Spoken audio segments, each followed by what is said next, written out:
Good evening. Welcome to the latest live edition of Last Spot Boxing, joined by regulars. Ander, good evening, Ander. Evening, fella. And Daz. How you going, Daz? All right, mate. You? All good, living the dream. Good. So, obviously, I think we've got a lot to cover this week. So, let's jump straight into it. There's only one place to start, really, isn't there? And that's the Tyson Fury fight from the weekend. So, this is where I'll hand it over to Ander. So, Andy, over to you. Right, I'm going to have to play referee here because I haven't watched any of this card. I've seen a few highlights here and there. I might be able to give a little bit of a 10 penneth worth, but I know you guys watched a bit more of it than me. So, where do we start? Let's start at the bottom of the card. Moses Italma. What can you say about this fight, Daz? Pointless. Yeah. Okay, let's move on. Absolutely pointless. You may as well have strapped some chains to that kid's ears and wrote Everlast on his forehead. Really? Yeah. He's had harder. Listen, I'll go as far as to say I'd have given him a better fight. And that's saying somewhat. That's interesting, mate, because they were making out that this was a step up. Oh, God. All it step up this were when he had to step up to ring on stairs. Yeah, I don't think we learned anything new from this, did we, at all? No. The kid was coming off a knockout loss. I believe he was coming off a knockout loss. I mean, mate, just pointless. Absolutely pointless. Okay, let's move on then to you're probably going to say the same thing on this. Makhmudov versus Anthony Wright. Yeah. And again, the kid looks scared to death. I don't like to say that about professional boxers because it takes a lot of courage to get in there. But the kid looked absolutely, cover that with Makhmudov looking like the angriest man on planet as well. Yeah. He's going to intimidate the likes of them. Yeah. What I will say about that fight, fantastic refereeing from Steve Gray. He just made sure that kid did not go out flat on his back. So props to Steve Gray for that. Carl, anything else to add to that? Not really. I think as we go through this undercard, you're gonna hear very similar statements. To be honest with you, because there's all very one-sided heading up to the Wardley fight. I agree with Steve Gray. I thought, in terms of Daz's opinion, I thought he did well. He was itching to jump in, Daz, wasn't he? He was itching to jump in. Mate, I think he knew it was an horrible mismatch. Yeah. Disappointing, isn't it? Because we talked last week, and I know you guys were kind of saying, and a lot of people in the sidebar. There's been a lot of people on social media saying that this is one of the best cards of the year, quite stacked. I had concerns that it was going to be blowout after blowout after blowout. Yeah, I'll be honest. I'll be honest with that. I'll hold my hands up. I didn't know too much about the opponents. Yeah. So, I mean, to be fair, it were a bit of my ignorance why I said it's a decent card, because I didn't really have time to look at opponents. Usually I'll have a little gander, but no, I hold my hands up. It were just total rubbish. The thing is, it was easy. It was easy to say. It's easy to say it's one of the best cards of the year because the names are there. Yeah, and it deserved a lot better, mate. Anyone, if they'd have matched them fighters with, who'd got a slight chance of winning, you could have said, a very good card. But they just had no. They didn't even come to. Do you know what, mate? I can honestly say Moses Italma this week, one day, has probably been on punch bag in gym. And punch bags throw more punches back than this kid did. Right. Shocking, mate. Absolutely shocking. It's not going to teach him anything, Daz. Nothing. All it's going to do, I mean, I actually like the kid as well. I think he's super, super talented. I do think there's been some silly pressure put on him, though, with all this Mike Tyson talk. Mate, absolutely crazy. Listen, he could well break that record, but I don't think it'll be as a legitimate record as what Tyson did. Yeah. Tyson beat beat some Thought killers. some names coming up, didn't it? Tyson beat some killers. Yeah. Obviously, when we get onto the Fury thing, I'll touch on the Tyson thing. I've got some strong views on what happened at weekend. Some that some people, if they're watching, might not like him, but it left a sour taste in my mouth. I'm interested to hear what you got to say on that, so we'll get to that very shortly, mate. Okay, next one. We didn't know what this Simon Keane was going to be all about, but we clearly found out. Joseph Parker round 3 KO. Carl, what does Joseph Parker have left? Very difficult to answer on the back of that performance because it was a very ugly mismatch in my view. So I'll probably keep my powder dry on that answer. Let's see when he jumps in with an active opponent. Did we learn anything new? You're going to hear me say a lot tonight. Did we learn anything new in this fight? No. Joseph Parker's had a lot more difficult fights than what this Keane was able to offer him. It was by far the highest ranked opponent Keane's been in with in his career, and he got found wanting. So tough to answer, Good payday, Parker. Yeah. Does anything to add on this? No, mate. Pretty much, you got Carl's covered it. Another matched opponent. Obviously, Keane had a good record on paper, decent record on paper, I believe. And listen, if this is just a case of let's see what he's got against, a world ranked fighter, probably thought it's time to move Keane up. Let's see what he's got. And he obviously came up very short. Am I right in thinking this fight was made for the vacant IBF Intercontinental Heavyweight title and the vacant WBO Intercontinental Heavyweight title? I don't know. I don't know, mate. But I wouldn't be surprised if that's the case. I mean, we talk about all these belts meaning absolutely nothing. This just proves the point that these belts mean absolutely nothing. Yeah, they only mean nothing because there's that many of them. Yeah. I mean, you had a time where, listen, I remember Naz beating who won it? Bel Castro, because that was a European title. He fought for WBC, I believe WBC International title. And listen, some good fight. He fought a good fight. I can't exactly remember who he fought, but yeah, I mean, it was a very, very good fighter. And so you have to beat good fighters to win them titles. Now you can win a WBC International title fighting someone who works at post office. Yeah, no, it's ridiculous, isn't it? And yeah, the thing is, it's not just WBC, is it? Clearly, it's the IBF and WBO as well. I'm not singling them out. It's WBA, IBF, WBO. I mean, the disappointing thing this is going to give this gives rankings. These belts give rankings.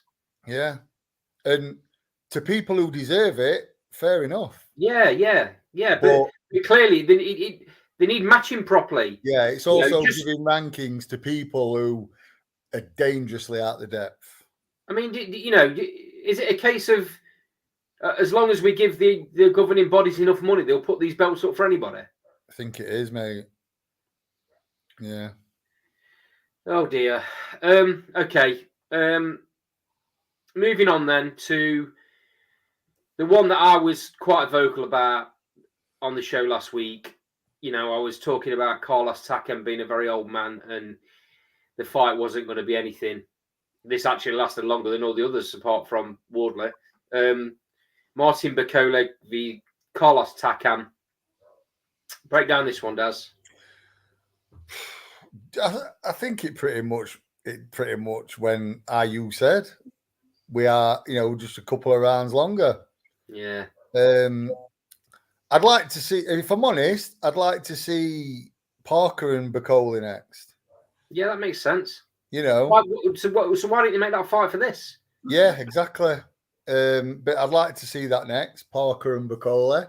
I'd also like to see the big angry Russian with someone who's not smaller than him. And Daz, I think I'm right in thinking Bikoli and Makhmudov are ranked like number 2 and number 3, or number 1 and number 2 in one of the governing bodies. There it is, mate. Why not make that? Any of them three, any combination of them 3 fighters, I'd be all right with. Why didn't they make that for this? Yeah, it makes no sense. Crazy, mate. Absolutely crazy. I mean, I think Joe in the sidebar, someone in the sidebar last week said this was just a way of Tyson Fury getting his sparring partners some. Yeah, I think it was Joe. Yeah, and he pretty much. Yeah, it's just left a bit of a sour taste in my mouth, this card, to be fair. Yeah, I get it, mate. Which is the old sole reason why I didn't watch any of it. Yeah, I mean, I'll be honest. I said I'm not going to watch it. I said I'd watch it undercard, but I'm not going to watch thing. But my missus were badly last week. We're in A&E Saturday morning, so we didn't go out. So we had watched the film, and I said, "Oh, I mean, she likes Tyson." She said, "Oh, let's see what his ring entrance is like." So I said, "Oh, I may as well watch bits and bobs of it." And so I ended up watching a few fights. Yeah, so that's why I watched it. Okay, moving on to what was a bit more of an entertaining fight. Fabio Wardley, David Adelaide. Carl, break this one down. I think last week you said you thought Adelaide might get a knockout in this. Yeah, there's two-pronged answers to this. Wardley's probably a little bit better than I gave him credit for. I don't mind admitting that. But I was very disappointed in Adelaide. Very disappointed. I thought he'd been more to the fight than that. But Wardley did what he needed to do, didn't he? He broke him down, to be honest with you. Why Adelaide's sticking his tongue out when he's just been knocked down, blah, blah, blah, is very peculiar. Yeah, I was still, jury's still out for me on Wardley, if I'm being brutally honest. Adelaide's probably not, like I said, I'm meeting somewhere in the middle. Wardley's probably a little bit better than I gave him credit for, but Adelaide's probably not as good as I thought he was going to be. So I'm meeting somewhere in the middle. Daz? Yeah, I mean, I did say that this fight wouldn't go 4 rounds. But the thing is, Wardley seems to be the fighter that's improving every fight. Adelaide has got a lot to learn. A lot to learn. He's also got a lot to learn outside of the ring. I mean, he did an interview after saying that Wardley doesn't hit hard. It was just an accumulation. I mean, come on. Give the guy credit. But no, I mean, I think Wardley, probably going to want to defend it again, win a British title outright, and then look to probably go in European. And, if he keeps improving, he can definitely hang at that.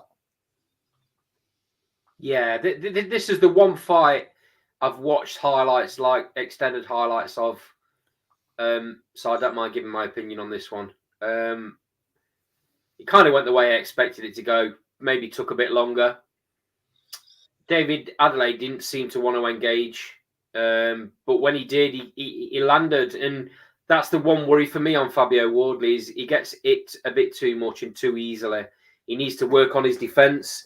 I'm sure. I'm right thinking he's with Ben Davison. No, he's added Ben to the team as a second. Yeah, he's not a lead trainer. No, although it's very peculiar, he was getting more and more influential in that corner. I've got to be honest. Right. Well, so here's my thought is that he's brought Ben Davison in for a reason, and that'll be to work on tactics. It'll be to work on a number of things. But the one thing that Ben will work on is the amount he's getting hit, because that needs to stop. Because we talked about last week, you can't carry on fighting these massive lumps of guys and getting it clean, because eventually you're going to come up against somebody that bangs a bit harder than everyone else you've been in with, and it's going to be good night.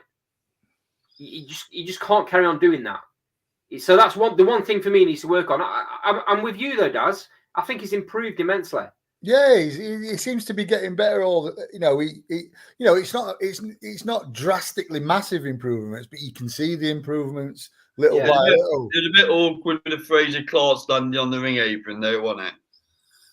Yeah, I mean, Fraser's like, obviously, I think that's going to be next. Bit sounds of it.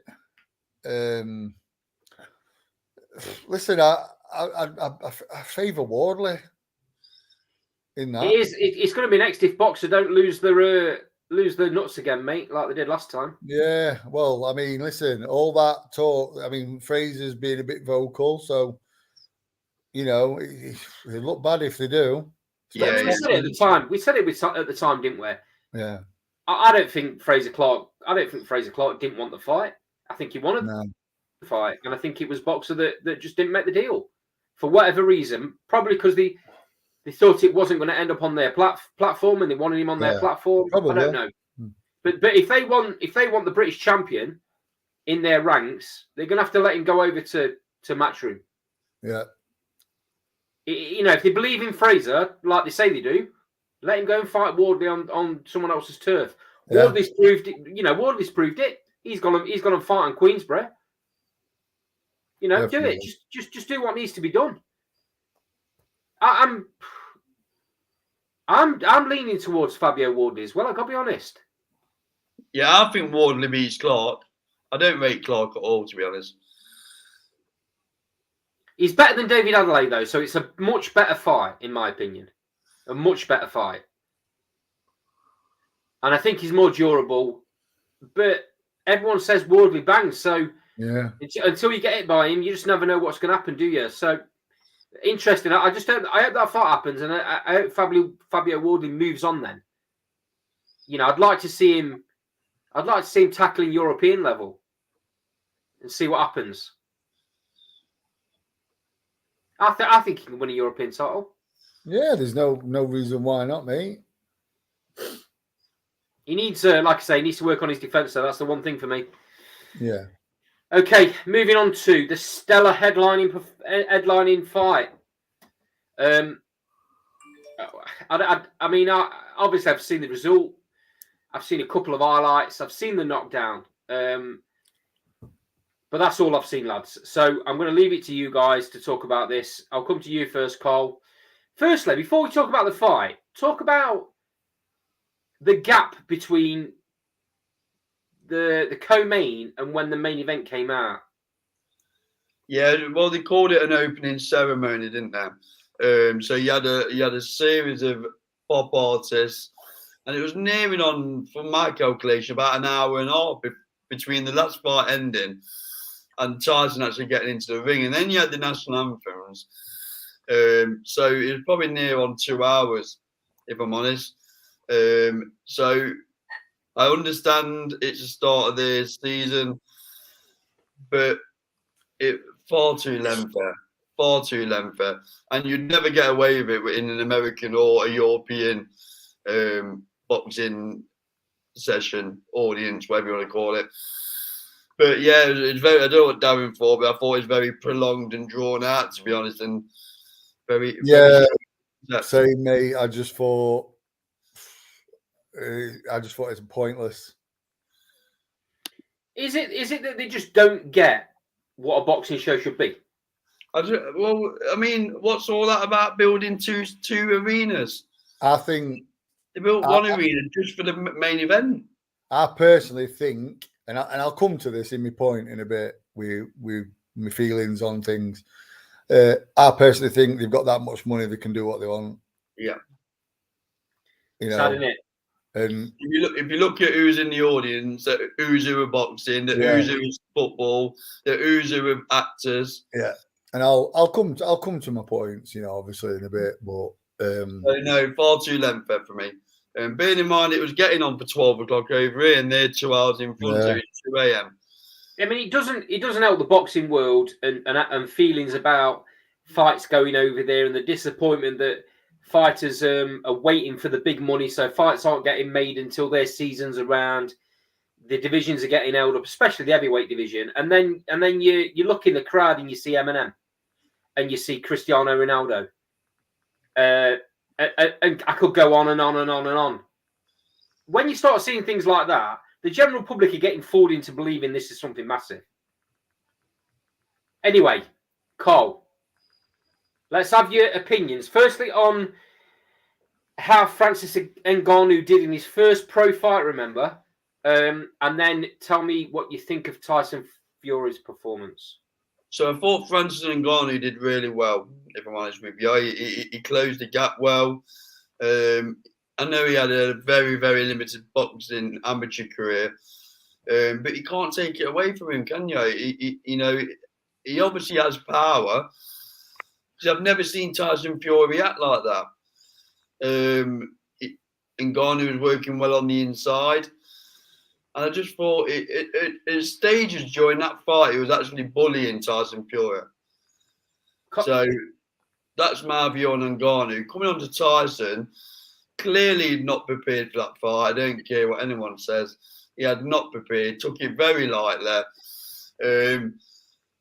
He seemed a shadow of himself. He couldn't work it. He couldn't work the Ngannou puzzle out. Personally, I don't buy these boxing insiders who say that Tyson Fury won on points. Not for me. I think Tyson Fury actually lost that fight, but dare I say, politics might have come into play with the big fight happening whenever it happens between Usyk and Fury. Because what would that have done to the value of that fight? So like I said, I've watched a couple of clips. I've watched the knockdown from various angles. And I've also watched Tyson Fury's elbow, which we'll talk about in a minute. But the knockdown isn't clean. It cuffs him. He doesn't even land clean. Now, Tyson Fury, we've spoke about Tyson Fury's powers of recovery. He got knocked clean out by the biggest puncher, or one of the biggest punchers in boxing history. Clean. He landed clean in that first fight.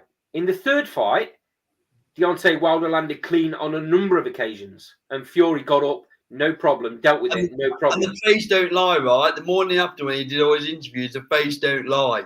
Look at the state of his face. No. He got that shot, mate. I don't understand. Was he off balance? Because he's been hit by much harder and much cleaner shots and gone nowhere.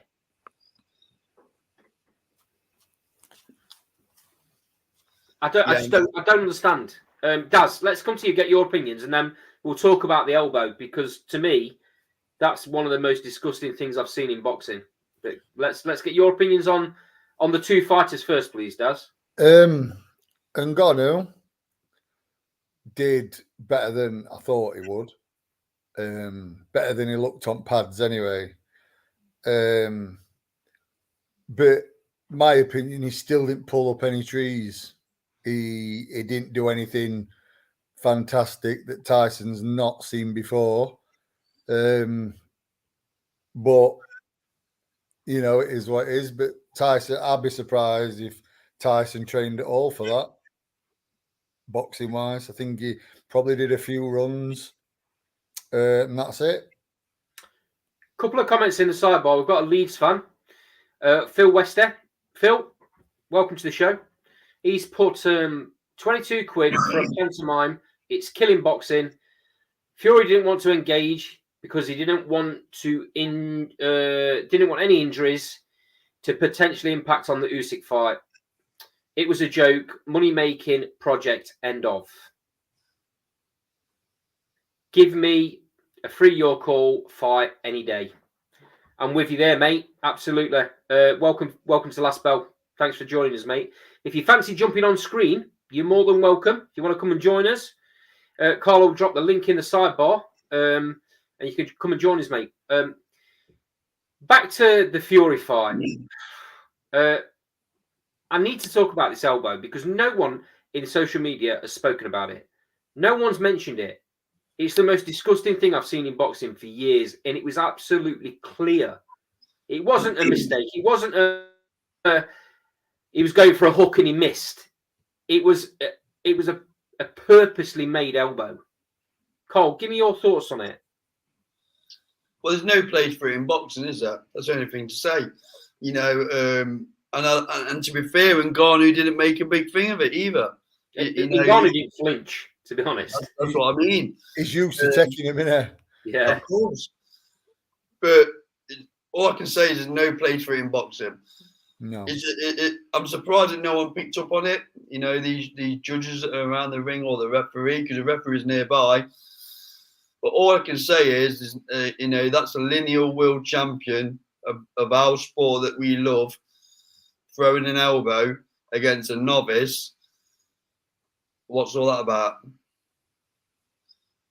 My thoughts exactly, mate. Yeah. Disgusting. Shocking. Just no, like Carson, no need whatsoever. Just yeah. Listen, you probably can tell by the tone of my voice. I'm massively disappointed in Tyson Fury. Not that he'll give a shit, but you know, it is what it is. This is a sport I love. This is a sport I'm involved in, and you know, there's a lot of things. There's a lot of things, mate. I'm going to say on camera in a minute when we've cleared some stuff up, and you know, I just don't like. It's left a bad taste in my mouth. Tyson Fury's not going to care because he's too busy counting his money. Yeah, exactly, mate. Yeah, exactly. And I'm really disappointed in saying that. I don't want to say it, but it's fact. At the end of the day, this should have been. I know Ngannou, by all accounts, like I said, I didn't watch it, so it's difficult for me to give an opinion. But I know Ngannou boxed better than people give him credit for. But is that because Tyson Fury was that bad? Is it because Tyson Fury allowed him to? Probably. Somewhere in the middle. Somewhere in the middle. Yeah, I mean, listen, Ngannou didn't do anything special. He was quite cautious, to be fair. You know, to the point where you thought, well, Fury surely should be able to jab his head off. Yeah. You know, and it's just. Listen, I'll be honest with you guys. I thought it was a scripted fight gone wrong. Right? I thought that knockdown was bollocks. If I'm honest, I thought he's took a clip and gone over. Well, let's be honest. If he got put down like that against Wardley, he'd been like a yo-yo, wouldn't it? Mate, his face when he was on the floor were just overacting. And you know what annoyed me the most, I've heard the commentary for when he got knocked down. Whoever's commentating says he's dazed. His eyes are glazed over. A load of rubbish. Yeah. Listen, right? And I've sent you the screenshots, Andy. I knew that something dodgy were going to happen in this fight. I had a bet on Tyson Fury to get knocked down and win. I've sent you the screenshot. Yeah, I've seen him, mate. Yeah. Right. Yeah. Also, in play on Paddy Power, at end of the fourth, it was 40-1 the draw. So I had a fiver on that as well. Wow. Not that we can go betting, obviously. Yeah. That, you know, there is other betting companies out there. I'm not just endorsing one. Paddy Power, feel free to come and sponsor it, mate. Paddy Power, feel free to send me some free stuff if you want. But no, listen, I got a bad taste, mate. A bad taste from it. I didn't like what I was seeing. Really didn't. You know, do you want me to come on to my points now while I'm... Yeah, go for it, mate. Right, basically, I was watching it and I were embarrassed to be involved in sport. I think it was scripted, you know, in parts, and I think it went wrong. I think Fury was unfit and he was struggling towards the end. And I just think I came to a conclusion. I was awake for about 2 hours after that event had finished, and I was thinking, do you know what? Maybe it's time to accept that boxing ain't what it once was, and boxers aren't what they once were. Because I couldn't help but think, what would Lennox Lewis have done to Ngannou? Oh my God! What would Evander Holyfield have done to Ngannou?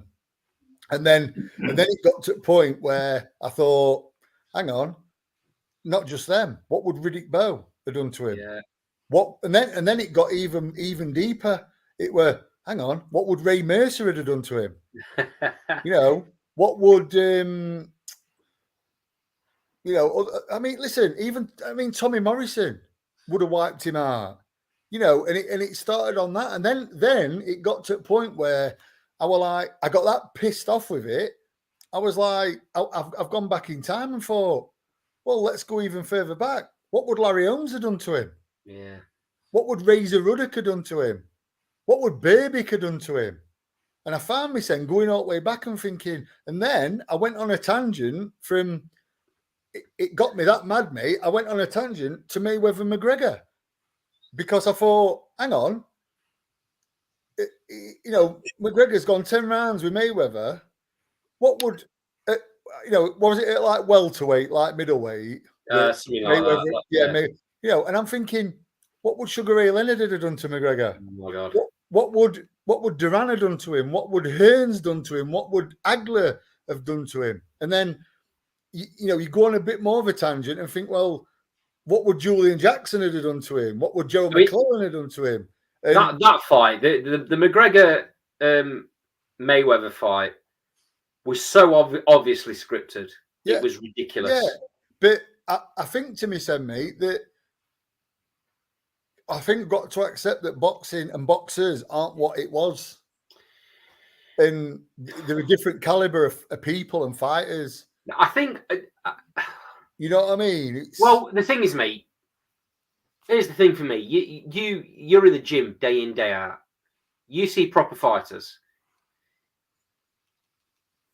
I think when it gets to a point in boxing where there's that much money on the table, I think the difference between fighters in the past and fighters now is that money overrides legacy at times. Yeah, I get that, mate. I get that. But do you know, with the way I was thinking, my point was like... Imran, jump on screen, mate. Yeah, my point was take the money out of it, because if you would have offered Lennox Lewis £50 million to fight Ngannou, Lennox Lewis would have iced him in a round. Yeah. You know what I mean? And Lennox Lewis, for that amount of money, would have trained for him. And I find myself saying that for everything. For all these joke matchups, I find myself going back, not even going back, to days, Joe Louis. I find myself going back only just the generation before, and everyone, you know what annoys me is, everyone keeps harping on about, Muhammad Ali against can't remember his name, the wrestler. The wrestler. Yeah, what was his name? Do you remember? I can't remember his name. That the Chinese geezer, wasn't it? Yeah, Japanese, wasn't it? Anyway, whatever his name was, very famous pro wrestler. But everybody knows what pro wrestling is. Yeah, it's scripted. Yeah, of course it is. So when they try and compare Ali against that guy and Tyson against Ngannou, it's a different thing completely, because that was clearly scripted. Of course it was. Ali was dancing around the ring and it was all scripted. The whole thing was scripted. Yeah, it were Rocky and Thunderlips moment. Exactly. And it was meant to be scripted. It was just a bit of a show thing in Japan or wherever it took place. This is something different.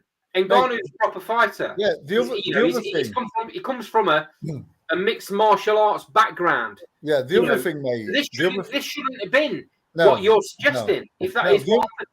The other thing as well, right, is I remember Royce Gracie, who was one of the big Jiu-Jitsu Gracie family, actually said about fighting Mike Tyson. And Tyson, basically raised his eyebrow and inquired, if you want to get in a ring with me, get in a ring.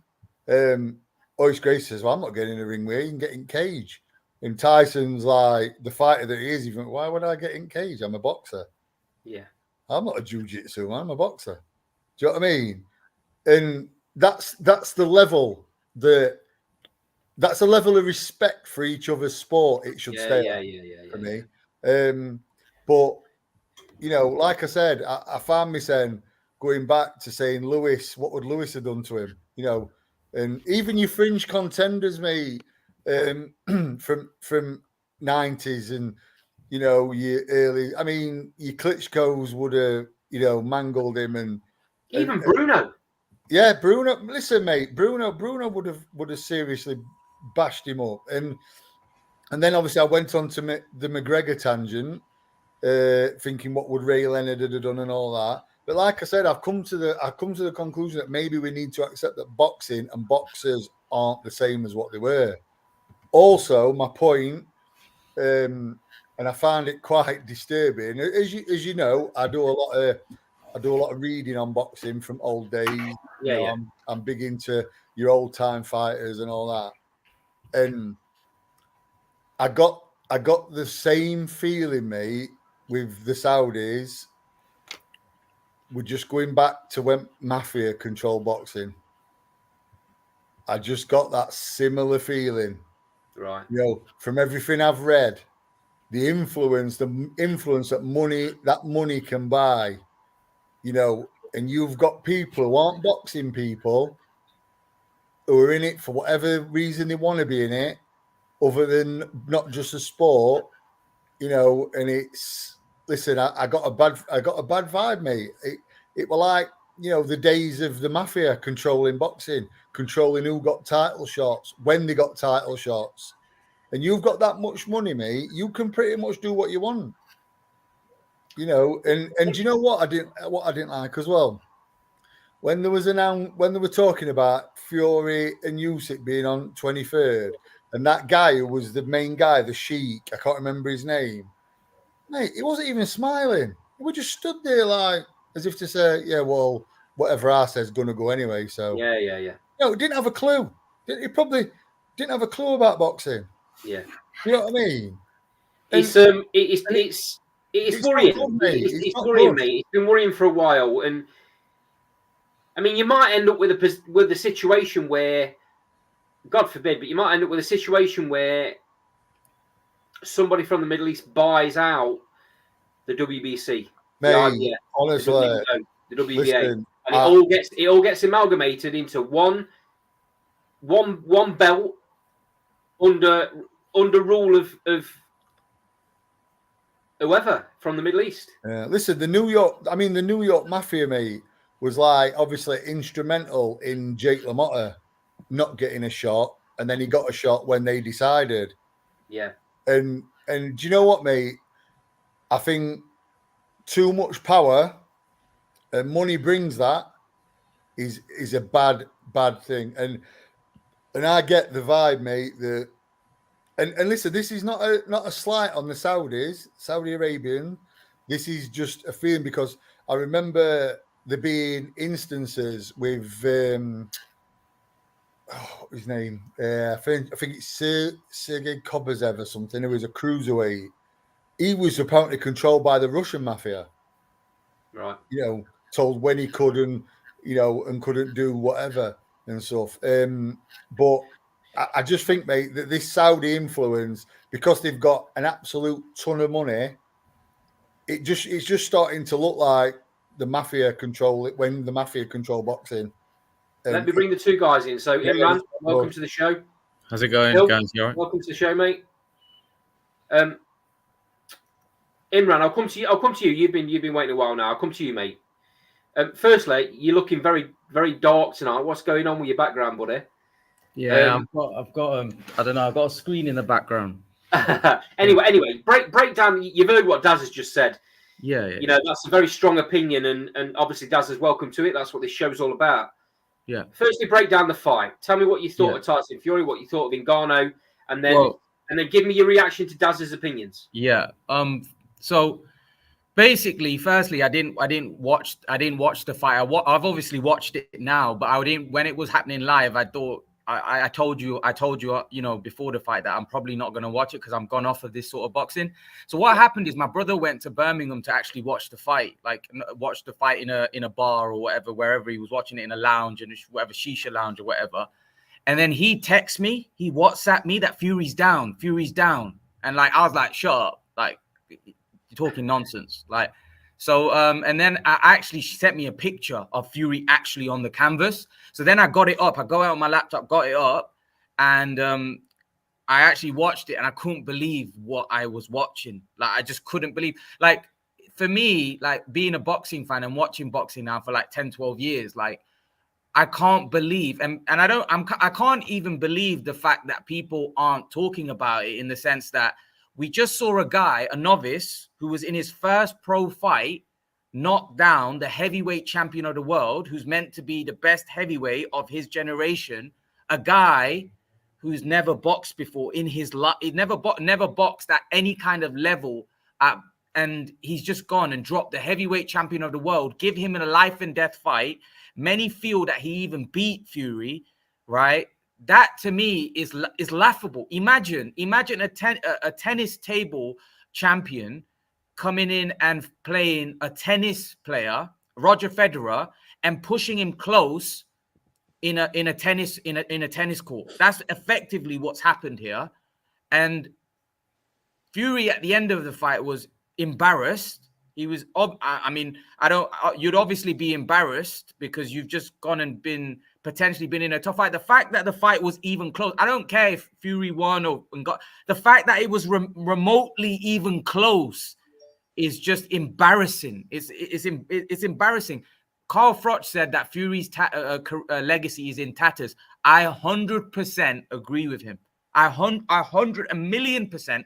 How can you? It doesn't matter if he's not trained at all. If Roger Federer doesn't train for a year, and some guy that plays, a guy that plays at a mini decent level is not going to beat Roger Federer in a tennis. I understand combat sport is different. I understand that, this is heavyweight. These are heavyweights, and Ngannou's a big puncher, but he's from another sport. Fury should not have trouble with him, even if he's not trained. That's not an excuse. And Ngannou's not fought for what, a year and a half in the UFC, and then he's come into a sport. He's not even a boxer.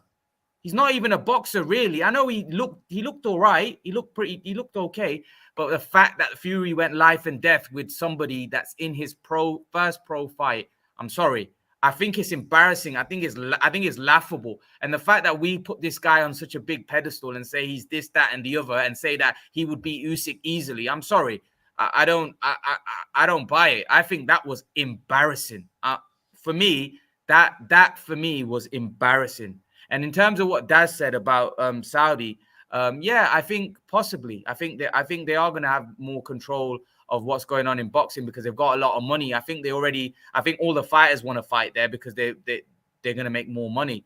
In terms of them taking over belts and stuff, I'm not sure. I think boxing has a very, I think I wouldn't like to see that, to be honest with you, probably because I'm so attached. Even though we criticize the WBC, let's be honest, we all wouldn't want to see that belt go anywhere because it's just that tradition that those governing, those organizations have. They have a tradition with the sport of boxing. So I don't think they're going to go anywhere. And I think the fighters still want to win belts. I mean, someone like Joshua still wants to become heavyweight champion, still wants to win belts. I think it's more the traditions and the love that fighters have with those belts as well, and the way they view winning world titles. So I'm not sure, even though they've got a lot of money, I'm not sure they could do something. I wouldn't like to see it. But yeah, I just thought the whole thing was I thought it was ridiculous. I still can't believe people aren't making more of the fact that Fury just had life and death with a guy that isn't a boxer.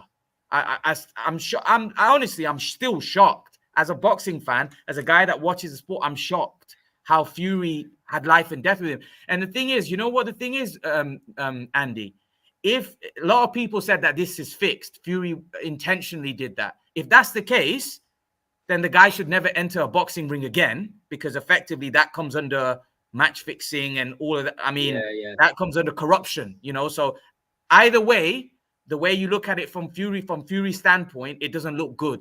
It doesn't look good for his legacy. It doesn't look good for anything. I honestly couldn't believe it. I'm shocked. Yeah, that's all I got to say, to be honest. Imran, take a breath. I'll come back to you in a minute. I'm going to bring Phil in. Phil, welcome to the show. I can't hear you, mate. Your sound's not on.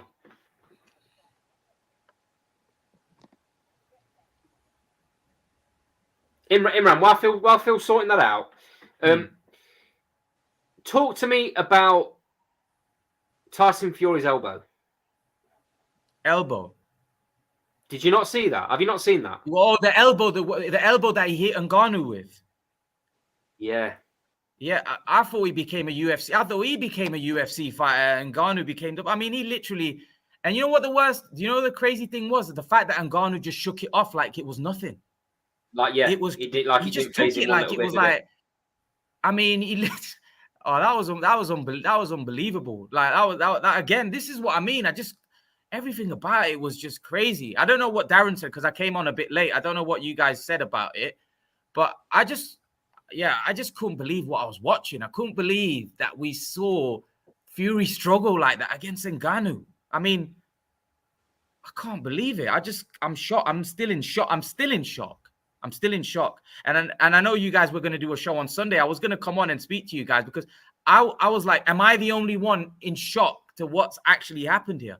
Because I couldn't believe it. I honestly couldn't believe it. I can't believe how a professional boxer can struggle against a guy that's a novice, especially someone like Fury, who's at a very high level in the sport. What concerned me, Phil? Have you got your vocal on? Still can't hear you, mate.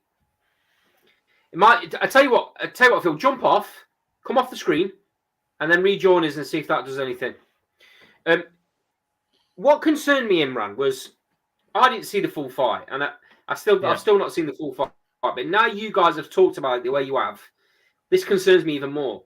Tyson Fury was interviewed the day after, in the morning, I think whether he's at the airport or he was sat in the hotel, by IFL, by Cougs. And he's proclaiming that he had a full camp. He's proclaiming everything went the way it should have gone. He's proclaiming that Ngannou was just much better than he expected him to be. And he was kind of shrugged it off as, well, these things happen. I mean, that shocks me. Now you guys have told me what you've told me tonight.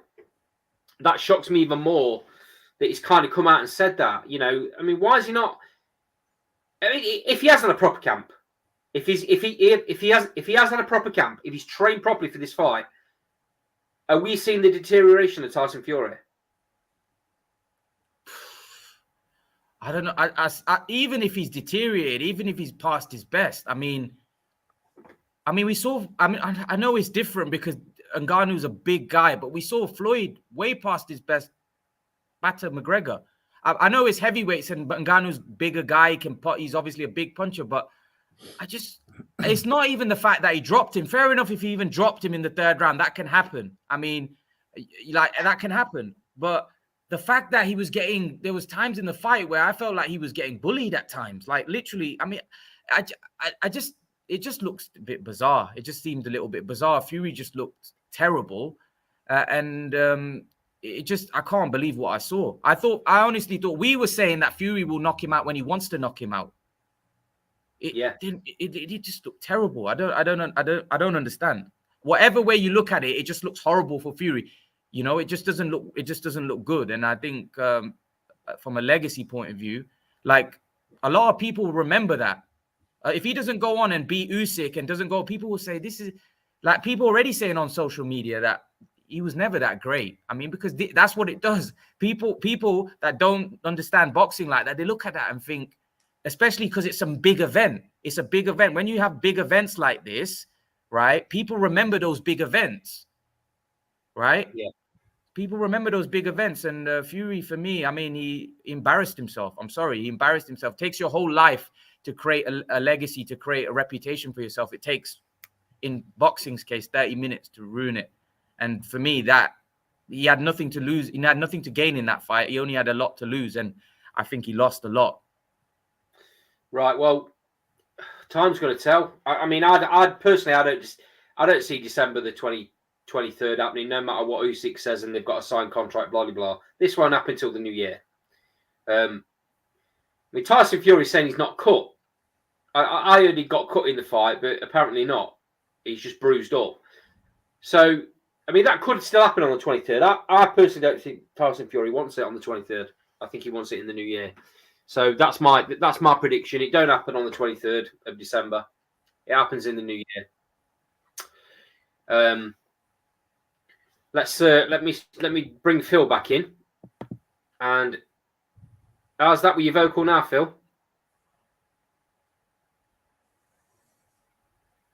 Can you hear me? Technical difficulties. Okay. I think we'll move on to it, and we'll get Phil's opinion on it when he sorts his audio out. I'm going to move on to. I think we've done that to the death now, lads. I'm going to move on to a couple of topics in boxing, and then we'll talk about Joe Cordina this weekend. Right. I don't know whether you guys have seen this. Chris Eubank Sr. is back in boxing. He's teamed up with Harlem Eubank, and he's now going to be his, I don't know, manager, mentor, whatever you want to call it. Have you seen the interview, Daz? I haven't, mate. No, I've heard about it though, but I've not seen it. Yeah, it's not great viewing. He's basically saying that Conor Benn shouldn't fight Chris Eubank first. He should fight Harlem Eubank. What? Yeah, he's basically dismissing Chris and saying he's in his 30s now. He's not at his best anymore. He's past it.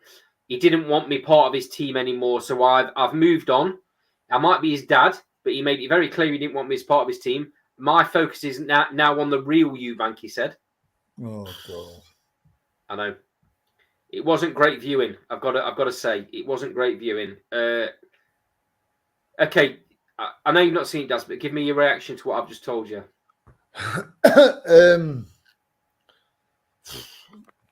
Quite alarming, to be fair, that a father and son relationships like that.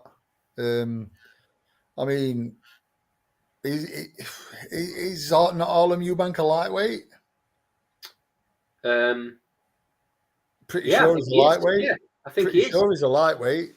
So why are you wanting him to fight a big welter or / light middle? All about the money again, isn't it?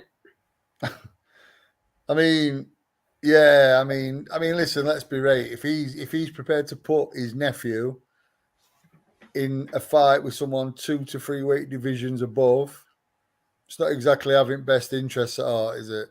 No. And listen, let's be right. After what happened to Watson, does he want things like that on his hands? No, it's crazy, isn't it? Chris Senior's got a lot of demons, I think. Do you know what I mean? I think he's got a lot of things that need addressing outside of the ring. It's a shame, Daz. It's a shame. It's very sad. It played out in public and people were filming him on the phones when he was at that. I don't know whether it was an award ceremony or something was going on, and he was doing that dance, and he just wasn't himself. Clearly wasn't himself. Imran, what's your feeling on this? My feeling is... Hold on 1 second, Imran. I think I hear sound from Phil.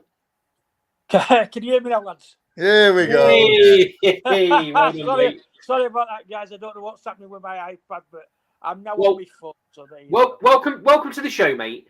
We've moved on from Fury, but now you want. I'll get your opinion on what you saw on Saturday night if you watched it. Yeah. So I have to disagree a little bit with Imran, and I agree with a lot with what Das said. I come at this from a boxing fan perspective. I'm not involved in the sport or anything, but a boxing fan perspective. I think 22 quid for a five card fight that lasted for probably, what did it last, from 7 o'clock till just gone midnight, something like that, is a disgrace from a boxing fan's perspective. Tyson did himself absolutely no favours with a fight against Ngannou. But I'm also going to say, if it was already if it was already set in stone that it was reported that the Usyk fight was going to be on the 23rd of December, if you look at training camps, look at the timescale then for that training camp. It's what, 8 or 9 weeks away. So basically, Fury's got to go from one fight straight into a camp into the Usyk fight, which I believe what Das said is right. He's hardly trained. He's done a bit of running, hardly trained for it, but started his camp probably 2 or 3 weeks ago for the Usyk fight, knowing that fighting Ngannou, he can't get any decent cuts, any injuries or anything like that, because the Usyk fight is then completely off. And again, loses money. Saturday was all about a money-making exercise. It wasn't anything to do with boxing. Listen, the undercard was the best fight of the night, without a shadow of a doubt. From a perspective, and Daz is right, is what he said. From a perspective of, I don't want to. So he mentioned the mafia and that kind of thing. It's the same kind of thing that's happening in football, sports watching. Money and sport, and on a lot of occasions, just do not mix. They do not mix at all. And from that perspective, I think this is exactly the wrong thing for boxing. It takes everything away from the. There wasn't even an atmosphere there from a boxing perspective. No. The only bit of atmosphere was when Tyson got a so-called knockdown, which again was very dubious from a boxing fan's perspective. And it just pulls the whole sport into it belittles it. It belittles the guy. And I'm a fan, but it belittles the guy, because I used to go down and watch the likes of Joe Calzaghe train in a sweatshop, in a concrete bunker to get where he wants to be. The dedication that guys put in just to make it to an area level fight, it belittles all that. And it's, for me, it does make you right. What's taking the sport completely in the wrong direction. Yeah, I completely agree, Phil. Well said, mate. I mean, Daz will tell you. Daz is a trainer, by the way. He trains out at the Riley's gym in Sheffield, and he sees it day in, day out. He sees the struggles that these small old fighters go through, and the fact they've got no money, and the fact they're having to pay for their own gym equipment, they pay for their own travel. They have to pay fighters to come over to fight on these small old shows, and then you get something like this where I think everyone agrees. Everyone seems to agree tonight, and that's rare for this show. We normally get some disagreement, but everyone seems to agree that Tyson Fury clearly wasn't his best. The knockdown, Phil, talk to me about the knockdown, because for me, I've watched it from various angles. It doesn't even land properly. It's a scuffing shot. And I've said it already. He gets nailed clean by Deontay Wilder, who's supposedly one of the biggest punchers of all time, and gets up like fresh as a daisy, nothing's happened, and goes on and wins the round. He gets cuffed on the side of the head by Ngannou and goes down like he's been hit much cleaner, much harder by lots of other fighters, and didn't go anywhere. It didn't even look to me. Well, I've watched it. I haven't studied it. I've watched it a couple of times. It didn't even look to me like he hit him with the full knuckle part of the glove. It was more of the end of the knuckle, the part of the fingers that clipped him just around the back of the ear. I can understand that Fury was off balance. I get that. But was it really anything to put him down? I mean, you've seen him take much. Well, Dillian White, Chisora can land, have landed bigger punches on Fury than Ngannou. That particular punch by Ngannou. I'm not saying Ngannou's punching power is weak or anything like that. It's been tested. I completely understand it, but that actual punch, the technique of that punch, for me was just like, nah, sorry, I'm not having it. Yeah, I'm with you, Phil. I think we all seem to agree. So we've just moved on a little bit. We're talking about the fact that Chris Eubanks Sr. has come back into boxing, and he's now seems to be part of his nephew Harlem Eubanks' team. Whether he's a mentor, whether he's a manager, I don't know. But it's been an interview out there where he kind of slates Chris Eubank Jr. a little bit and dismisses him as a challenging fighter anymore. You know, he's past his best, he says. Imran, I was just about to come to you. So give us your feelings on that. Have you seen the interview? Yeah, well, I've seen parts of it. But I know enough about their you know, I've seen obviously their relationship break down, so I kind of know enough about it. Like I saw that, you know, when Chris Eubank Senior went on TalkSport, and he kind of agreed with Simon Jordan that he's a charlatan, didn't he?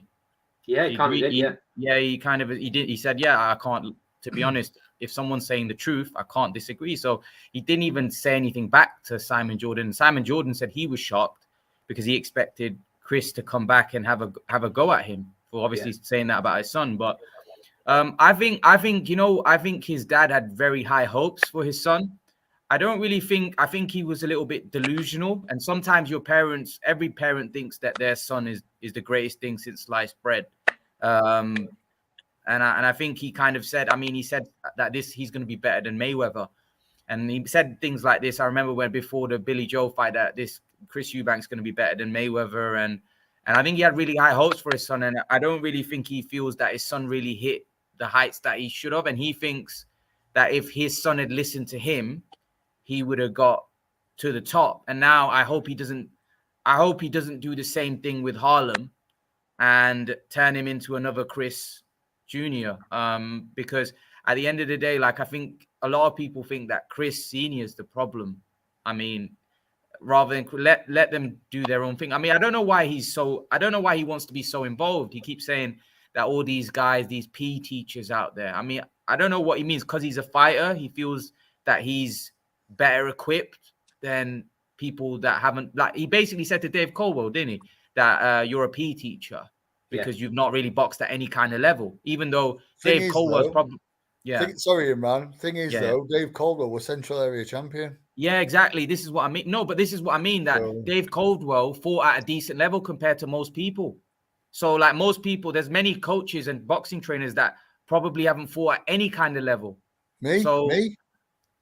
Yeah, but this is the point. So, what he's kind of disrespecting a lot of people that actually do a lot of voluntary work and help kids at grassroots level.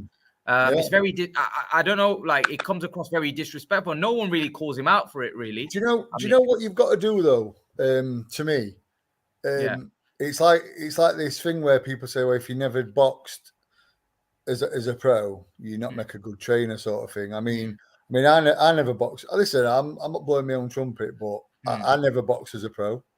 You know, I was going to turn pro at one point. Never boxed as a pro, boxed as an amateur.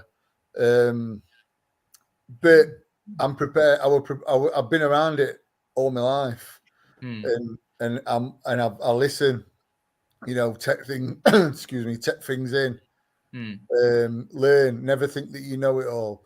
I mean, the biggest example of to me of not being, not having to have had to box at a big level is Emmanuel Stewart. Yeah. I think Emmanuel Stewart had 5 amateur fights. And thinking, I mean, Shane McGuigan never boxed as a pro. Ben Davison's doing good things here. I don't think Ben ever boxed. I'm not sure Ben ever boxed as an amateur. Yeah. But when you're prepared, when you're around people who you can learn off and you take things in and you're prepared to adapt, it's a big thing. I know what you're saying. With you back seeing you saying this, and it's almost, you won't believe me. Honestly, I'm not going to name any names, but you won't believe how many ex-fighters, and I mean successful fighters, and I mean very successful. You're talking world champions, some of them that I've been around, and we've been speaking about, training and stuff. Mate, you won't believe how many I've walked away thinking, really? You won't believe how many I've walked away thinking, really? That's what they're doing. That's what they're teaching. That's that's how they're teaching the fighters to do stuff. It's like, really? Do you know what I mean? And it's just, it's just madness, mate. It's just madness, and it's sort of in Chris Senior's. It's almost like feeling entitled, isn't it? To like, listen, That's just let me jump in there, mate, because obviously as a fan, yeah, sorry, mate. Don't take anything from the haters. If you look at any other sport, all the best players don't make the best managers. In golf, Yeah, definitely. the best coaches aren't the ex-best players or anything like that. Yeah. As long as you've got the knowledge and the ability to be able to pass your knowledge on to your fighters, that's what matters. It's got nothing to do with the hierarchy of how well you've actually done in a certain sport. With the best will in the world, mate, the best soldiers in the world don't make the best leaders in the world. You've got one skill set for one and another skill set for another. Perfect. So take that to heart, mate. Take that to heart. Yeah, it rolls off me back, mate. To be fair, if I get criticised, it sort of rolls off. Do you know what I think you've got, Daz? You know what I think you've got with Eubank Senior? Yeah. We've talked about him and his career and how tough he was. One of the toughest fighters I've ever seen. Yeah. But also one of the most skillful as well. He wasn't just tough. The guy could fight. Yeah. And I think it's a bit unfair the way he's handled his son, because he expects that same level in junior that he had in himself, and unfortunately, Junior just doesn't have that level. He's as tough. Don't get me wrong. I think Junior's real tough. He's got a proper chin, but he can't box. He can't box like Senior did. No, the thing with Senior is Senior could switch your lights out with one punch. Yeah. Junior hasn't got that KO power. Yeah. So molding his style around Senior's style is totally wrong. I've said he's got all the physical attributes, and if he'd have just been got hold of by, a trainer at a young age, listen, he probably should have stayed in America when his dad shipped him off. Yeah, maybe. Probably should have stayed over there. He didn't help, did it? That his dad was the shadow, really. He never really got on with another trainer. His dad kind of got stuck in the way of that. Big fights didn't happen because his dad wanted too much money, or he made it awkward. I mean, Eddie Hearn said it. Frank Warren said it. That they're really, really difficult to deal with, the Eubanks. Yeah, I can imagine. These fights that Junior could have had when he was in much better shape than he is now, and he turned them down for whatever reason. The fights didn't happen. Contracts were there ready to be signed. They didn't happen. Yeah. And obviously the biggest one is the Golovkin fight, which Kell Brook ended up taking. Yeah. He didn't want that fight, in my opinion. I don't think he wanted that. I don't think so. No, probably not, mate. Probably not. I mean, it was there for him to sign, and he just didn't do it. Right. I think we've done enough on Junior and Senior. Let's move on to opinions on David Benavidez versus Demetrius Andrade. Imran, I'll come to you first. Yeah. Wow. For me, look, with Andrade, I've been craving to see him in a big fight for a while, and I've said to you guys on the show many times for years now. I can remember I told you guys 2 years ago, when is this guy gonna get a big fight? Andrade, like, we've all been frustrated with Andrade. He never seems to get any kind of big fight. But this fight is a good fight. You know what though, Andy? I think it may have come maybe 2 years a bit too late for Demetrius Andrade. He's a little bit old now. He's suffered a few injuries, been very inactive, and Benavidez looks really good at this point. I mean, I wasn't that convinced early on, but after his performance against Plant, he looked really, really good. There is a possibility, a slight possibility, that if Demetrius Andrade could potentially outbox David Benavidez, but I think it seems difficult because for me, Benavidez is actually a better boxer than I thought. and he's a lot bigger than Andrade. Andrade was wobbled against Liam Williams, and Benavidez throws punches in bunches, and that at this stage in Andrade's career is going to be very tough, very, very tough for him to overcome. But I do think Demetrius Andrade was a really good fighter, and I think he's one of those fighters, Andy, that I think never fulfilled his potential. This guy was a lot of people in America, like Keith Thurman, people that boxed at a very good level, were like raving on Andrade. Said Andrade's different level. He's different level. But unfortunately, he's became a guy who people actually think, who's he ever fought? What has he actually ever done? He's a two-weight world champion, but who's he beat? I mean, for the kind of talent that he supposedly had, and how fighters used to rave about Demetrius Andrade, unfortunately, I don't think he'll ever be able to fulfill his potential, because I think he gets beat by Benavidez, and I think that's him. That's the end of his career. He didn't box enough for me, Imran. He didn't keep himself active enough. He looked like he was dodging certain fighters. Well, the truth of that we'll never know. I think he's been a bit of a letdown, and he won't go down in history as one of the best fighters of his division, mate. Even though he's a two-weight world champion. He didn't fight anybody. No, that's right. Daz. I just think inactivities cost him for whatever reason.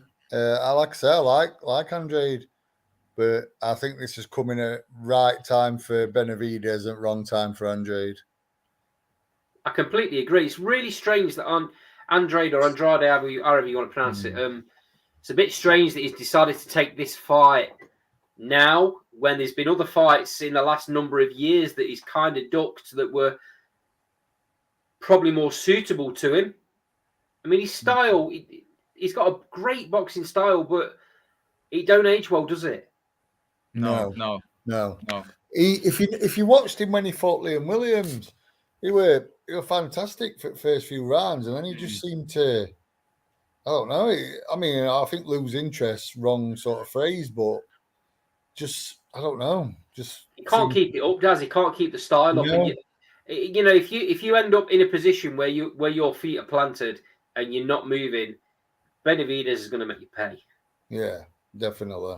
He has a little bit of Amir Khan in him, where he starts very fast, but then kind of fades later on in the fight. I think fighters that have fast hands, that are quite explosive like that, I think they tend to, and I don't think he's defensively as good as what people make out as well. I think Liam Williams caught him so much, and if you look at his fights, he gets caught a lot. He got dropped against a journeyman in his last fight or the fight before, I can't remember. Although the referee called it a slip, it was a clear knockdown.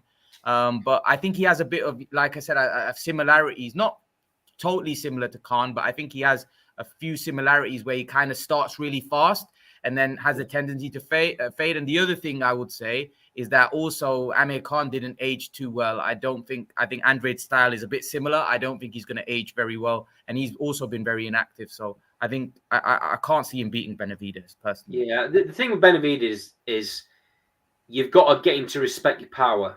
Yeah. You've got to deter him. And I don't think Andrade carries power. I don't think he can.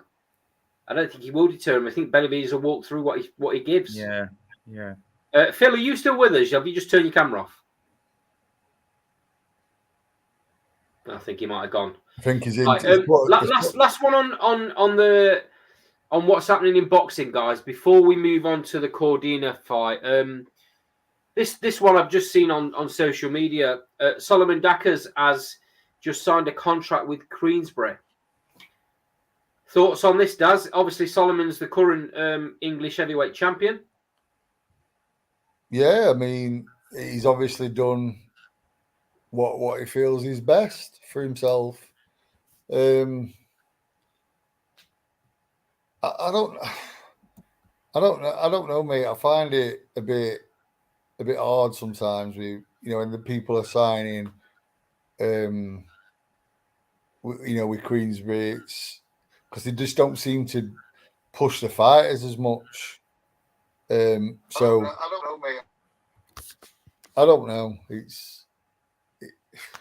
Listen, if it works out for him, it works out for him. With Queensberry, because they just don't seem to push the fight. Phil, have you got YouTube on in the background? You're getting a bit. I'm getting a bit of feedback off you. Who, me? No, Phil. I was getting feedback when Phil joined the screen again. He was playing back what Daz was saying, but a little bit slower. Imran, do you think that this is the right move for Dakas in this point of his career? Because if he wants to push on, he needs to be fighting. I mean, he's English champion. The next step's British. He needs to be fighting British level fighters. Are Queensby the right promoter to be with? Because we've just seen with David Adelaide that he clearly doesn't put Adelaide. He hasn't put Adelaide in with anybody, and then he comes in with a British level fighter in Fabio Wardley and gets laid out. Yeah, I mean, Frank Warren. To be honest, I think I don't think he really. I think if you've got ability, you've got talent, right? I think you get to the top. Like, I think, like, for example, the guy that they've got, was it Moses and Talma? I think Frank Warren highlights the fighters that he feels that, okay, these guys are going to go to the top. But I think the fighters that he thinks that are, they're kind of there to make up the numbers, really. They're obviously, I think he looks at Moses Atama and thinks this guy's going to be the next big thing. So he's investing a lot into him. But again, if he's a good enough fighter, then Frank will. I think Frank Warren's. I honestly rate. I think Frank Warren's a decent promoter. He's been around for a long time. A lot of people give him a lot of stick, and he's still there. And now he's kind of come back from being, the Box Nation days where he looked like he was completely diminishing as a promoter. And I think, look, about the David Adelaide, I didn't think he was going to beat Fabio Wardley. And I don't think he really had fought anybody. He struggled against that guy. What's his name? The journeyman that tested positive for steroids. Sokolowski. Sokolowski, yeah. So, I mean, he struggled against him. So I always felt like Wardley might be a bit too experienced for him.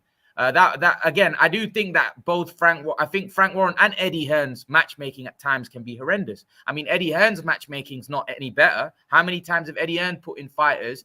I mean, you could arguably say the Wood-Lara fight was poor matchmaking. I mean, did he really need to make that fight? But then when we saw Wood-Warrington, it turned out to be a life and death as well. I know Wood pulled it out in the end, but it was very tough for him. So sometimes I feel like promoters these days are under a lot of pressure from the broadcaster to put on good, solid 50-50 fights.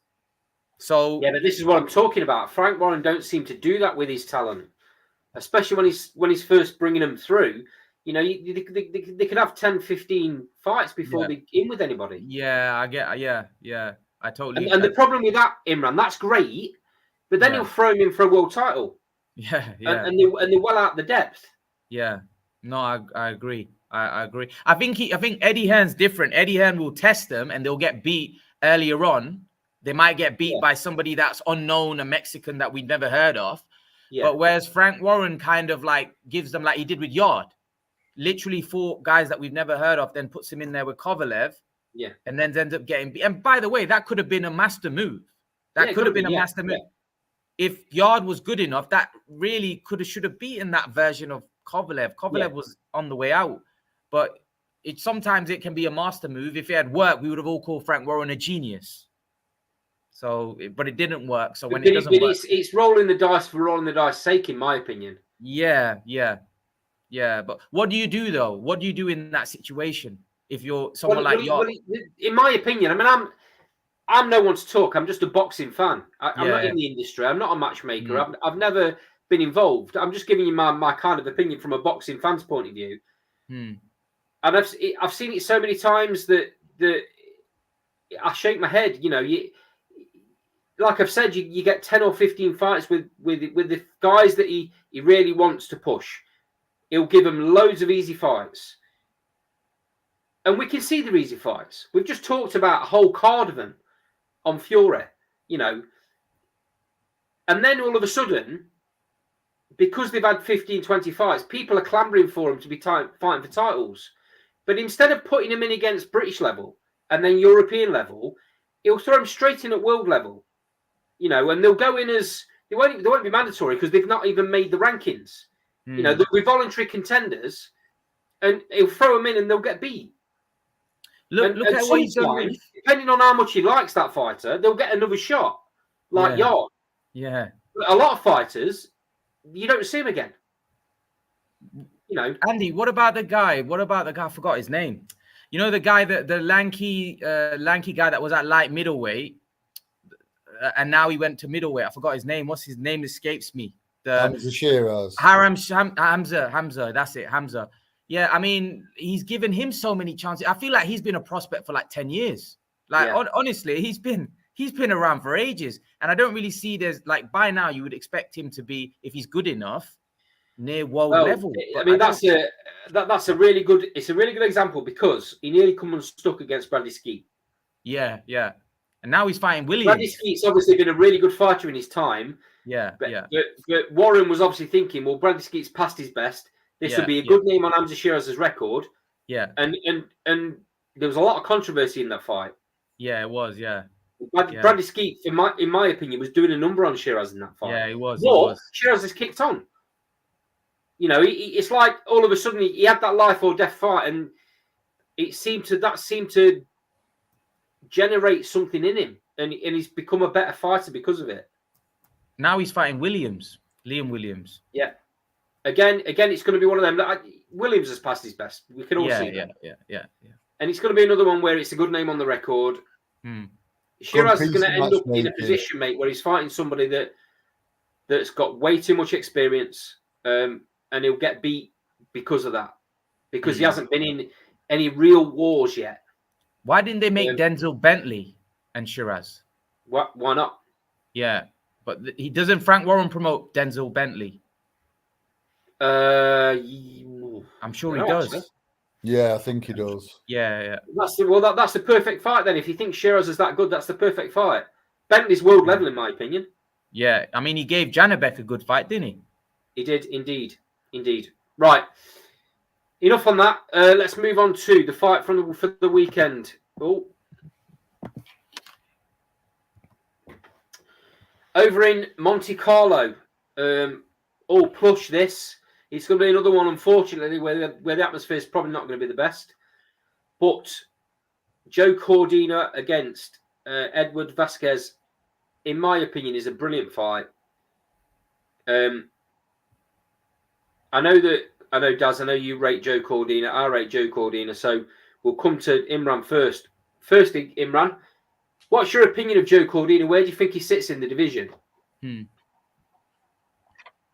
I think he's one of the best out there in his weight division. Of course, I saw his recent performances. He's looked really good.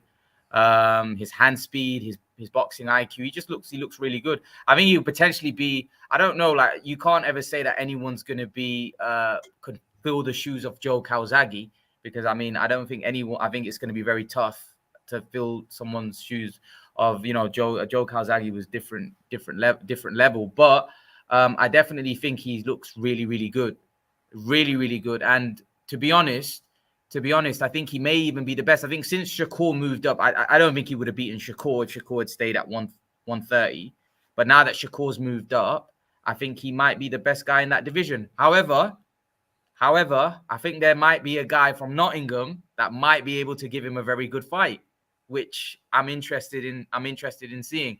I think at the minute, like, I think that is the fight, because I don't really think there's anyone in that division that I really want to see Cordina fight. And at the minute, Lee Wood just seems like a Superman. It looks like if you put Lee Wood in there with a grizzly bear, he'll beat the bear. I mean, it just seems like every time he seems in trouble, he just comes and pulls it out of the bag. So I think that's the fight I really want to see. And I don't know whether it's at this point it's good for Lee's health in terms of how many tough fights he's having, but I just want to see that fight, because I think he might be able to do it. He might, with his confidence, how confident he is, and the fact that he keeps having these life and death fights and just managing to pull it out. Can he go? I think obviously Cordina possibly maybe a step far, but I want to see that fight. I want to see that fight. If Cordina gets through Vasquez on the weekend, that's the fight I want to see next. Imran, there's something in the water in Nottingham, mate. That's all I'm going to tell you. Yeah. It's not just Nottingham, it's Midlands, mate. It's the Midlands. All right, I give you that. I don't think I called that fight when I had a conversation with Lee Wood before the Warrington fight was announced, and he told me then that was going to be his last fight at Feather, and I called the Cordina fight there and then. Trust me, Lee Wood will take that fight if it's on the table. I don't think Cordina will, though, because I think Cordina's looking at unifications. By all accounts, if he comes through Vasquez, he's going to be fighting that. Is it Forrest? Ashike Foster. Foster, sorry. Yeah, apparently that's going to be the next fight as a unification. I don't think you'll get Cordina down to the City Ground because he's champion at the end of the day. He's going to want it all on his terms. He ain't going to want to come to Nottingham. Money talks, though. I know he does, but Lee'd have to pay him a massive percentage of his fight purse to get him down to Nottingham. It's not an impossibility. My personal opinion is that we'll get Wood against Warrington again. But we've gone off on a bit of a tangent there. Let's get back to Cordina because it's his night at the weekend. I'm a little bit surprised that this fight's taking place in Monte Carlo. I've got to be honest. I know Eddie Hearn likes to do one every now and again, keep himself in favour with the people over there and all that, whatever you want to call it. Cordina's starting to build himself a real big following in Wales. And this could have filled out an arena, maybe a stadium. But when you start taking him to places like this when he's in the middle of building his fan base, it doesn't bode well for me. He don't need to be doing it. Get him at home. Get him fighting in front of his own people. The atmosphere and the passion of people in Wales is second to none at times. They've shown that with Calzaghe over the years. They've shown it now with Cordina. I'm in agreement with you, Imran. I believe that Cordina is the best in the division. I think his skill's outstanding. And he just keeps growing in strength. Daz, what's your opinion? Yeah, I think he's best in division. I think he's going to win this fairly comfortable on Saturday. Yeah. Vasquez isn't a puncher. I remember I saw him lose a decision to Raymond Ford over 10, I think it were. Yeah. Weren't overly impressive. Is he ranked number one or is he high? I don't know if he's ranked number one. I think actually, yeah, I think he is actually the mandatory RBF. Yeah, I think it's just a case. I think Cordina is just going to be far too good for him. To be fair, fairly safe mandatory. I think Cordina has everything in my opinion. His boxing skills crazy, his speed's crazy, ring IQ's great, and he can punch. And he just seems to be getting stronger as his career progresses, and he fills out a little bit. I see a stoppage here. I really do. I think it might go a few rounds there. You might be looking 8 or 9, but I think he gets the stoppage. Okay, last one before we bring the show to a close. And it needs to be talked about because you've got to give Ramla Ali credit for going straight back into the cauldron. She's obviously fighting Julissa Guzman again, the girl that knocked her clean out last time. Daz, obviously, being a trainer of a female fighter, let me get your opinion on this one. Yeah, give her credit, mate. It's a bit of a Lee Wood syndrome, isn't it? He jumped back in with Laura. Listen, I didn't really follow Ramla too much, and then spoke to someone who sparred her and who knows her quite well. I think you might have been there with Lauren. Lauren says, she's a really nice girl. She's game. She was really nice, and so I wish her all the best. I hope she gets the win. I'll be honest, mate. I watched the face-off, and I don't often take a lot from things like that, but this time I did, because Guzman got in Ali's face, and she didn't really react the way I thought she might. She kind of backed off a little bit, and that concerned me a little bit. But some people just act the way they act on a face-off, and you don't know, can't always read too much into that. Imran, what's your opinion on this? I saw the knockout. It was quite devastating. It was, yeah. The last fight. I think it's always a tricky one, isn't it? Like when someone gets knocked out in devastating fashion, to jump in with the person that they've been knocked out with, because there's a lot of mental scarring. It takes someone very mentally strong to get over that. So it's gonna be tricky. I think it's gonna be tricky. I wish her all the best. I think she's a good fighter, but it's just when so early in your career, when you've been knocked out, sometimes it's very difficult psychologically. We've seen with fighters at a very top level getting knocked out, they weren't able to recover. So you just hope it psychologically it doesn't damage fighters. Like we saw AJ, for example. I mean, he got damaged after Ruiz. He kind of never really been the same after that. And many fighters are able to come back, like Lennox Lewis, for example. These are fighters obviously at world level.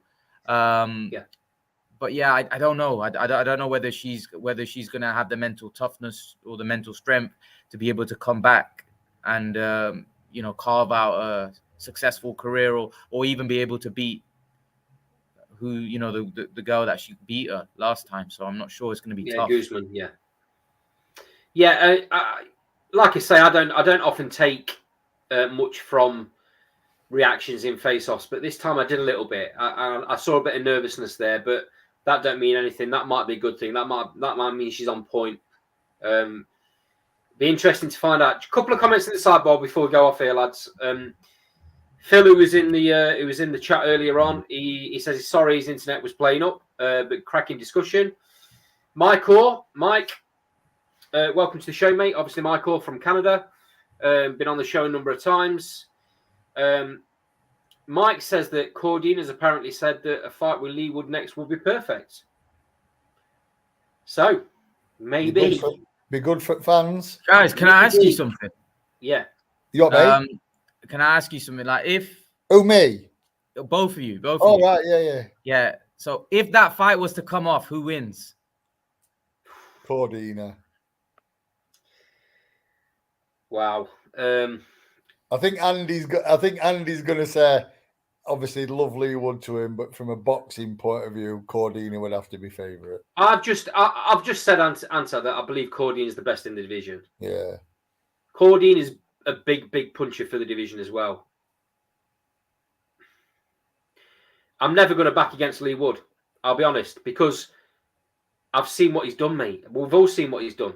He defies logic, Lee Wood, and he doesn't have lose in him. It's not in his mentality. This is if it happens, this is a very, very difficult fight, and you got to take into consideration at what point in Lee Wood's career he's at. He is at the very end of his career. There's a very good chance that this City Ground fight, because this is all Lee Wood wants, really. He's done the World Championship thing. He's become two-time world champion. The only thing he has left, he'd like America, but that's not his big thing. Fighting at the City Ground and being the first boxer to ever fight at his beloved Nottingham Forest City Ground. That's the only thing that matters to Lee now. It's a massive fight, a really big ask for Lee Wood to beat Cordina at the City Ground. But what an atmosphere that fight's going to generate, because we've had Leeds against Nottingham, and this is now going to be Wales against England. Can you imagine the atmosphere? As you can tell, Imran, I'm not really answering your question. I'm struggling a bit, mate, because I don't want to. I'll never back against Lee Wood. I won't. People can call me biased. I'm going to get that in the sidebar. I'm going to get it anytime we go on this topic. People will call me biased. I don't care. I'm biased if that's the case. But I have said Cordine's the best in the division, so take from that what you will. It's a very, very tough fight for Lee Wood. It's a very, very tough fight. Cordine is outstanding. But Lee Wood finds a way. He finds a way. That's all I'm going to say. It's very tough, but he finds a way. It makes for a really interesting fight, though, because everyone will back Cordina. He's the bigger, stronger fighter. He's in his prime. He's devastating at times.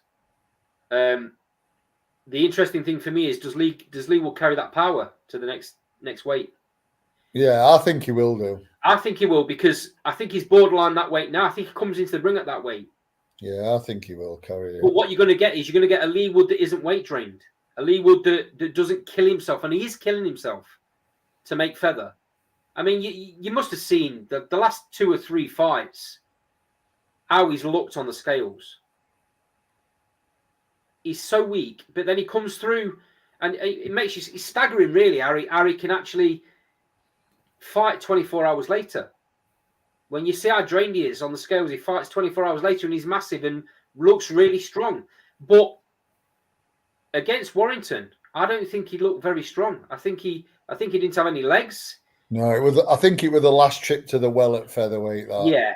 Yeah, and so it's going to be really interesting to see how strong he is at super welter, because I think he will be, and that brings another dimension, don't it? You know, how much tougher is he going to be? How much more punishment can he take? How much stronger can he be? Is his punch power even greater at the bigger weight? It's so interesting. I want the Cordina fight for that reason, really. But if it's Warrington again, I'll accept that because that fills out the stadium. I know Lee Wood's talked about Navarrete. That again's a great fight, but in my opinion, it doesn't fill the ground. Navarrete don't bring any fans, does he? That's the problem. It's okay when you can fight these fighters and it's a massive fight. I'd like to see him fight Navarrete in the States. You know, if he does fight after the City Ground, get a trip to Vegas, fight Navarrete over there. But yeah, for the spectacle, for the atmosphere, I'd like to see Cordina against Lee Wood, because it makes for brilliant. It's a brilliant thing. You know, Welsh fans don't like the English. That's been made clear over the years. So what an atmosphere it will be. I think it's outstanding if it happens. Fingers crossed it does. I think that's a really good place to bring the show to a close, lads. Thank you, Imran, again for joining us. Daz, thanks as always, mate. Thanks to everyone in the sidebar. Michael, Phil, everyone that's got involved in the sidebar tonight. Thanks a lot. It's really appreciated. As you know, we do this every Thursday, 7:00. This has been Last Bell Boxing. We'll see you next week. Cheers, guys. Good that.